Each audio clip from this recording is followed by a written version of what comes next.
மாதரம் மக்கள் அவதி. திருச்செந்தூர் நகர் பகுதிகளில் மின் விநியோகம் இல்லாததால் மக்கள் அவதி. முன்னறிவிப்பின்றி மின்சாரம் துண்டிக்கப்பட்டதாக மக்கள் குற்றச்சாட்டு. சுமார் 10 மணி நேரத்துக்கு மேலாக மின்சாரம் இல்லாத அவலம். இதெல்லாம் அங்கே ஒரு சதி பண்ணுற கூட்டம் ஒன்று இருக்குது. உதாரணத்துக்கு ஒரு சில வருடங்களுக்கு முன் நால்மாடிக்கு போயிருந்தேன். எங்கள் அம்மா ஊரே, எங்கள் ஒய்ஃப் ஊரே. அங்கே போயிருந்தேன் பாதகரையான் கோயில் கொடைக்கு. செவ்வாய்க்கிழமை கூட திங்கக்கிழமை காலையில் 10 மணிலேருந்து கரண்ட் இல்லை. அங்கங்கே யார்கிட்ட கேட்டு பார்க்குறேன், யாருக்கும் ஒன்றும் தெரியல. ஒரு 4 மணிக்கு கலெக்டர் ஆஃபீஸ் ஃபோன் பண்ணேன். 4 மாடியிலேருந்து பேசுகிறேன், எங்கள் ஊரில் நாளைக்கு திருவிழா, கரண்ட் இல்லையே அப்படின்னேன். உங்கள் ஊரில் நாளைக்கு திருவிழாவா, எவன் அனுமதி கொடுத்ததுன்னு கேட்டான் அங்கே இருந்தவன். திருவிழாக்கெல்லாம் எவன்டா அனுமதி கொடுமா, அதெல்லாம் திருவிழா பாட்டு நடக்கும், கரண்ட் இல்லைன்னு தான், அதுக்கு தான் அவனுக்கு ஃபோன் பண்ணேன் அப்படின்னேன்.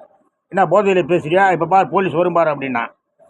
ரைட் போலீஸ் வரட்டும், உங்கள் கலெக்டர்கிட்ட நான் ஜெபமணி மோகன்ராஜ் பேசுகிறேன்னு சொல்லு, கரண்ட் வருதா போலீஸ் வருதான்னு பார்க்குறேன். வயடா போனேன் அப்படின்னேன். 5 நிமிஷத்தில் கரண்ட் வந்துடுச்சு. அதே மாதிரி இப்போ அங்கேயும் ஏதாவது சதி தான் இருக்கும். அந்த சதி அப்போ யார் கரண்ட்டை கட் பண்ணதுன்னா மோகன் சி லாசரஸ். எல்லாம் விருந்துக்காக வந்துருக்கிறீங்க, திருவிழா கொண்டாட வந்துருக்கீங்களா, கரண்ட்டு கட் பண்ணி உங்களை நாசம் படுத்த பாருங்கள் அப்படின்னு ஒரு சின்ன புத்தி அவனுக்கு. அதே ஒரு சின்ன புத்திக்காரன் தான் அங்கே திருச்செந்தூர்லேயும் பண்ணியிருப்பான்னு நினைக்கிறேன். எங்கே தான் ஆட்டம் போய் முடிய போதோ தெரியல. கடவுளே. ஜெய் ஹிந்த்.